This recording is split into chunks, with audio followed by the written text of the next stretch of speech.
Olá, meus queridos alunos, aqui mais uma vez o professor Luiz Iago e hoje nós vamos aqui fazer a correção das atividades do capítulo 7, né? Hoje a nossa aula de número 8 e nós vamos aqui fazer a correção das atividades do capítulo 7, tá bom, pessoal? Só lembrando um pouco do que nós tratamos no capítulo 7, né? Ele vai falar sobre o processo de formação da Terra e do Sistema Solar. Então, resumindo aí um pouco do que nós vimos no capítulo 7, ele vai falar sobre a formação da Terra, né, que vai se formar mais de 4 bilhões de anos atrás, juntamente com o nosso sistema solar. Falamos aí que esse processo de formação ele pode ser analisado com base em duas teorias, a teoria religiosa, né, o criacionismo, e a teoria científica, o evolucionismo. Tá bom, pessoal? Falamos aí que no processo, no início de toda a formação do universo, aconteceu uma grande explosão, que nós chamamos de Big Bang, né? Quando o universo ele era apenas uma pequena esfera densa e concentrada, extremamente quente. Essa esfera ela vai se condensar e vai terminar explodindo, tá bom? Dando início ao processo de formação do nosso universo. O universo que até hoje continua em expansão. Então, desde a explosão, né, do Big Bang, há mais de 4 bilhões de anos atrás, tá bom, pessoal? O universo ele nunca deixou de se expandir, ele está em constante processo de expansão, tá certo? Então, vimos aí as diversas fases, né, por qual passou o nosso planeta Terra até chegar a essa fase atual que mantém a nossa vida atual, né? Que permite aí a manutenção da nossa vida atual. Vimos aí também como se deu todo o processo de formação das várias galáxias que existem, dos milhões de galáxias que existem, né, espalhados aí por todo o contexto do universo. E vimos também, claro, o processo de formação do nosso sistema solar, né, que pertence à nossa galáxia, que é a Via Láctea. Tá bom, pessoal? Então, vamos aqui iniciar a correção das nossas atividades. Eu já peço que vocês peguem um livro de vocês. É necessário que vocês tenham um livro em mãos, tá bom? Que é para poder fazer o acompanhamento aqui da correção, da leitura das nossas questões, para que vocês tenham uma compreensão mais clara, tá certo? Então, abra um livro aí na página 74, que a gente vai se concentrar aqui na resolução das atividades da página 74 e da página 75. Na página 74, nós temos aqui a primeira questão, que pergunta como surgiu a Terra e os outros planetas do Sistema Solar.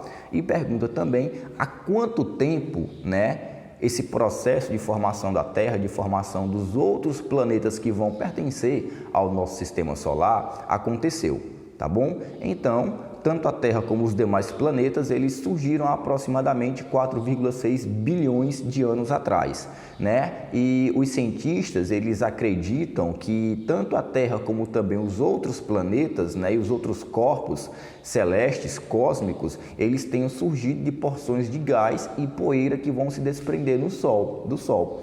Né, pessoal? Lá no início, essa estrela formava uma grande nebulosa, nós tínhamos a nebulosa solar, né, que estava aí presente na forma de um imenso disco achatado e gigantesco, né? Em seguida, a nebulosa vai começar a se desprender, ela assume um formato circular. Esse formato circular é formado por uma série de anéis que vão girar, né? E através desse processo aí que vão começar a se formar as aglomerações de gás e poeira menores que originaram os planetas. O que é que acontece, pessoal? Grande parte de toda a massa que está presente em nosso sistema solar, certo? Está contida no Sol. Então, isso quer dizer o quê, pessoal? Que os planetas e todos os demais corpos celestes que estão presentes no nosso sistema solar, tá bom, pessoal?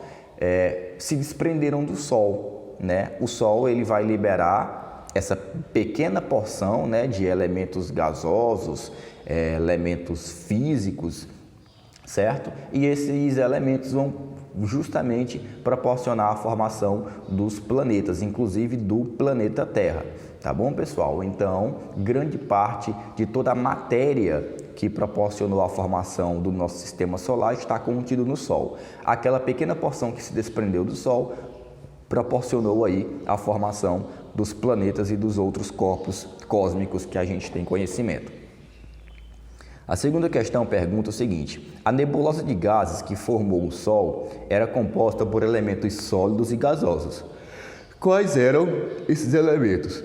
Bem, pessoal, os elementos sólidos eram o gelo, ferro e outros tipos de minerais. E os elementos gasosos eram, sobretudo, o hidrogênio e o hélio. Havia outros, mas os principais eram o hidrogênio e hélio. Tá? A terceira questão pergunta o seguinte: existe uma importante característica que na origem do Sistema Solar acabou dividindo os planetas em dois grupos. Quais são os planetas que compõem cada grupo? Pessoal, o que vai distinguir os planetas vai ser a presença de elementos sólidos e elementos gasosos no seu processo de formação. Por exemplo, eu tenho planetas que vão ser formados por elementos sólidos, como a Terra, né? Minerais, principalmente, e eu vou ter planetas que vão ser formados por elementos gasosos, por gases, como Saturno, tá bom? Então, a partir dessa premissa aí, eu vou poder distribuir os planetas em dois grupos. Eu tenho os planetas compostos de partículas sólidas, como Mercúrio, Vênus, Marte e Terra, e eu tenho os planetas compostos por elementos gasosos, que são Júpiter, Saturno, Urano e Netuno. Vale lembrar uma coisa, pessoal, Plutão ele não é mais considerado como um planeta, tá bom? Plutão ele vai perder o seu posto de planeta há alguns anos atrás, tá certo? A próxima questão é a questão de número 4. A questão de número 4 pergunta como o Sol interfere nos demais corpos celestes à sua volta. Pessoal, nós temos que entender, né, que o Sol ele tem a maior massa entre todos os corpos celestes, tá certo, do nosso sistema solar.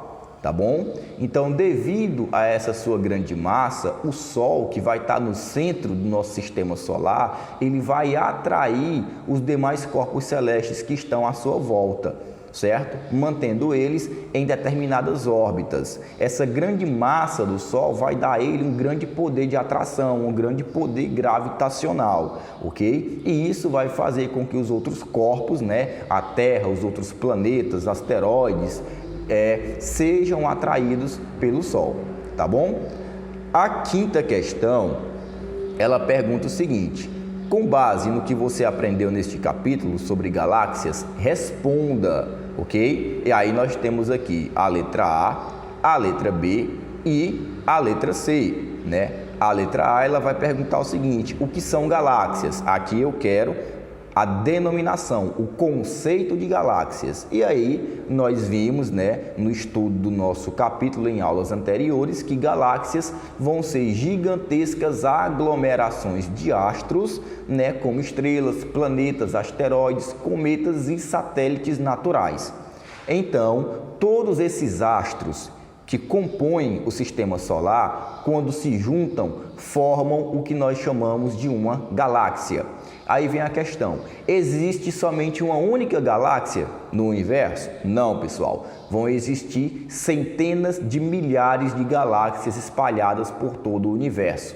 Lembrando, pessoal, o nosso sistema solar ele pertence a uma galáxia específica, ok? Que é a Via Láctea, já a resposta da nossa letra B, né? A letra B pergunta como se chama a galáxia onde se localiza a Terra. Então, a galáxia onde vai se localizar a Terra.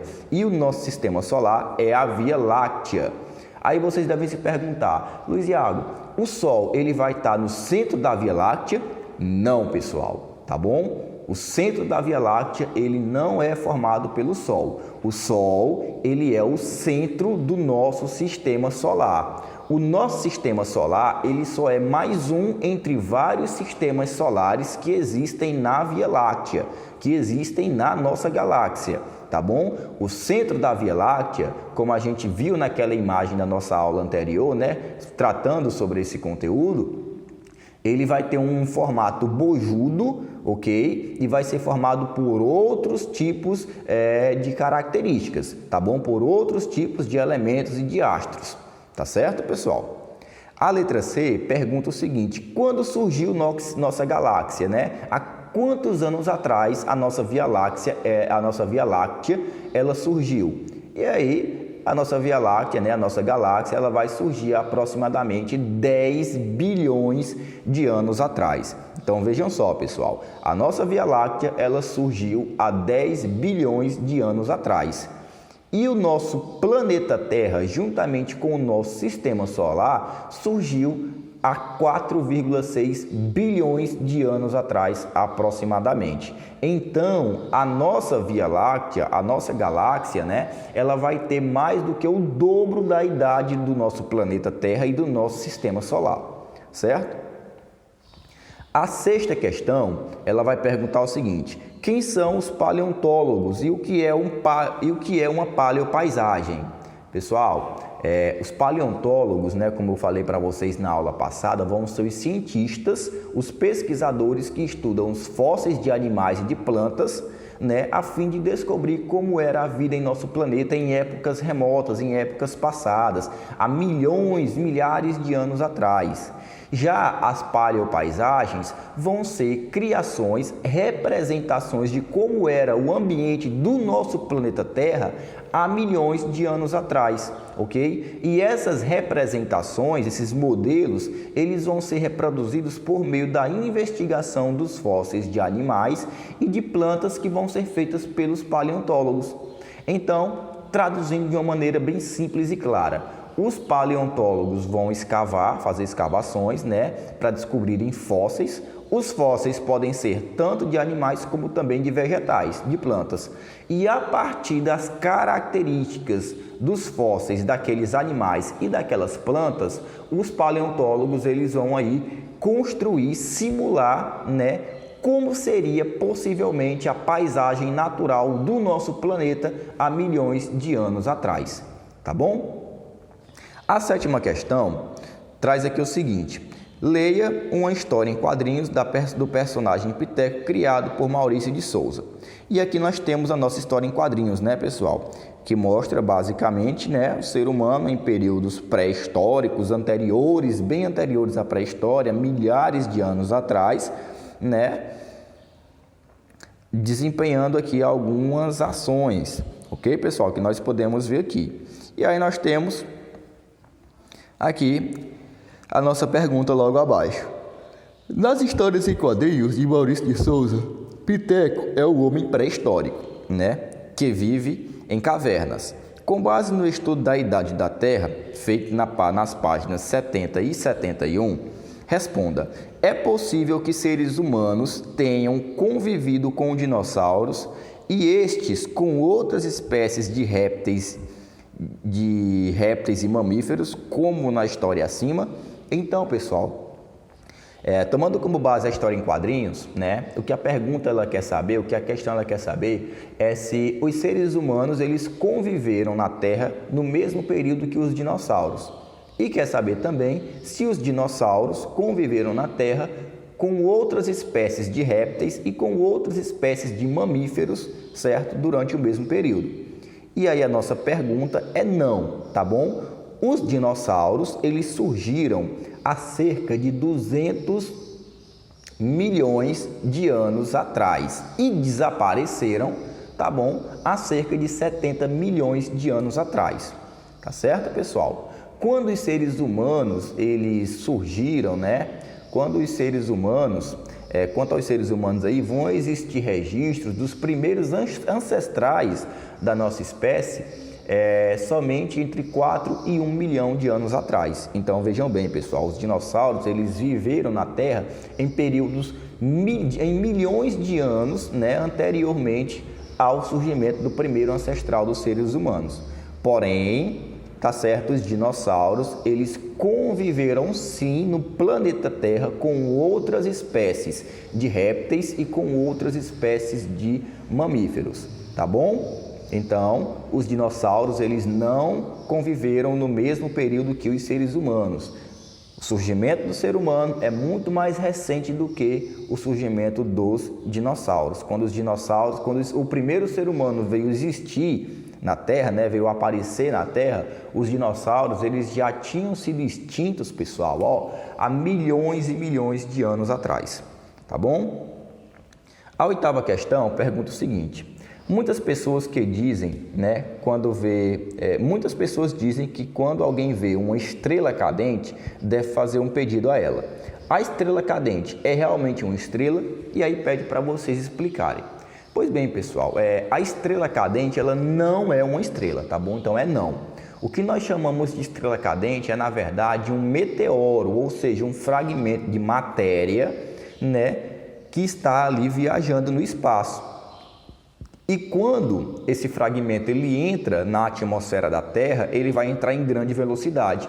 E aí quando ele entra em contato com a nossa camada de ozônio, né, pessoal, com a nossa camada protetora da Terra, a velocidade vai ser tão grande e o atrito ele vai ser tão grande que as partículas de ar, né, quando entram em atrito com aquele pedaço, que geralmente é um pedaço de rocha, vai terminar por esquentar, por sobreaquecer, e aquele processo vai tornar ele incandescente, ou seja, vai fazer ele acender, tá bom? É isso que a gente chama de estrela cadente, é um pedaço de meteoro, geralmente um pedaço de rocha, que está viajando no espaço e entra dentro do nosso planeta, tá bom?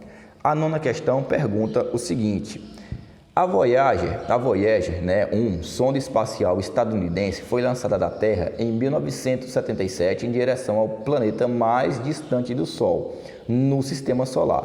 Atualmente, ela já se encontra fora dos limites desse sistema. Pela órbita de quais planetas essa sonda espacial passou? Além de planetas, que outros astros ela pode ter encontrado no espaço do Sistema Solar? Pessoal, a Voyager, né? A Voyager 1 foi uma sonda, né, lançada em direção a Plutão, que na época ainda era considerado um planeta do Sistema Solar. Atualmente, como eu falei para vocês, Plutão não é mais um planeta do nosso Sistema Solar, ele perdeu esse posto há alguns anos atrás. Então, essa sonda ela vai ultrapassar as órbitas de Marte, Júpiter, Saturno, Urano e Netuno, ok? E essa sonda ela também pode ter encontrado diversos tipos de astros do nosso Sistema Solar, como asteroides, cometas, satélites naturais, tá bom? A 10ª questão, ela pergunta aqui: no município de Ponta Grossa, região sudeste do estado do Paraná, foram encontrados fósseis de conchas, algas e pequenos animais marinhos. De acordo com os tipos de fóssil encontrados, a que conclusão se pode chegar sobre como era o ambiente há milhões de anos no local onde se localiza esse município atualmente? Justifique a sua resposta. Pessoal, então provavelmente, né, há milhões de anos atrás, onde hoje vai se localizar ali o município de Ponta Grossa, existia um oceano ou então um grande lago. E isso vai se dever, a gente tem essa ideia basicamente, né, porque os fósseis que foram encontrados naquela região são fósseis de conchas ou então de algas ou então animais marinhos, tá certo, pessoal? Então isso vai nos dar a ideia de que aquela região do município era ou um grande lago ou então um mar, um oceano, ok? Aqui na página 75 é interessante vocês prestarem atenção nessa parte da geografia no cinema, né? A página 75 ela vai trazer uma indicação de filme muito bacana, muito legal, que vocês podem estar assistindo, que é o filme Jurassic Park, né? Parque dos Dinossauros, que não é só um filme, mas sim uma série de filmes, se não me engano uma trilogia, né? São 3 filmes aí, e temos também filmes mais recentes feitos pelo Jurassic, dessa temática do Jurassic Park. Ok? Então fica aí essa dica para vocês assistirem, né, o Parque dos Dinossauros. Bem interessante os filmes. E aí nós temos aqui a página 76. Na página 76, pessoal, nós temos aqui, né, um texto que vai servir de base para as questões da página 77. 5 questões interpretativas, tá bom? E aí agora a gente vai fazer aqui a leitura do texto e eu peço que vocês acompanhem a nossa leitura aí de casa. Dinossauros no Brasil? Sim, e por toda parte, né? São muitos os vestígios de que esses famosos representantes do reino animal habitaram um território que atualmente forma o Brasil. Já foram encontrados fósseis de dinossauros em vários estados, como Rio Grande do Sul, São Paulo, Ceará e Maranhão. No entanto, existe um local em que esses vestígios são inusitados, na área rural do município de Sousa, no estado da Paraíba. Pegadas de dinossauros estão fossilizadas no leito seco do Rio do Peixe e em seus arredores. Essas pegadas, de acordo com pesquisadores, têm de 65 a 250 milhões de anos e foram um conjunto de trilhas bem preservadas na paisagem, indicando que esses animais caminharam por ali.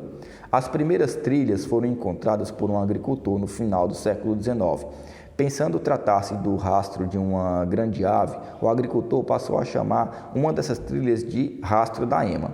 Na década de 20, o engenheiro de Minas, Luciano Jacques de Moraes, ao realizar trabalhos na região, soube das pegadas e resolveu pesquisá-las. Fotografou-as e enviou seu registro para cientistas na Europa, que confirmaram tratar-se de pegadas de dinossauros. Sua espetacular descoberta, no entanto, ficou esquecida até a década de 70, quando esses vestígios passaram a ser estudados por paleontólogos do Brasil e do mundo. Atualmente, a região abriga o complexo turístico Vale dos Dinossauros, com 700 km² de extensão. O vale é considerado um importante local de pesquisas paleontológicas e também um interessante roteiro turístico. Nele, os turistas podem caminhar em passarelas, observando de perto as enormes pegadas e visitar o museu onde estão expostas réplicas dos dinossauros que viveram na região. Ok, pessoal? Então, temos aqui agora as nossas 5 questões relacionadas à interpretação do texto. A primeira questão pergunta o seguinte: você já sabia que existiram dinossauros no Brasil? O que achou disso? Aí é uma resposta de cunho pessoal, tá bom, pessoal? O que vale é a perspectiva de vocês em relação a essa temática dos dinossauros no Brasil. A segunda questão pergunta: de acordo com o texto, em quais lugares do Brasil já foram encontrados fósseis de dinossauros? Aí está logo no nosso primeiro parágrafo, né, pessoal? Foram encontrados aí em vários estados, como Rio Grande do Sul, São Paulo, Ceará, Maranhão e Paraíba. A terceira questão pergunta o seguinte: onde foram encontradas as pegadas fossilizadas de dinossauros? Então, com base no nosso texto, foram encontradas no município de Sousa, no estado da Paraíba. A quarta questão pergunta: de acordo com os cientistas, essas pegadas foram deixadas por dinossauros que viveram naquela região, há quanto tempo? Então, segundo ali, né, a datação feita pelos pesquisadores, as pegadas elas foram deixadas lá entre 65 e 250 milhões de anos atrás, tá bom? E a quinta questão, né, fala para vocês se juntarem com alguns colegas e pesquisarem em enciclopédias, livros e sites quais foram as espécies de dinossauros que habitaram o território brasileiro.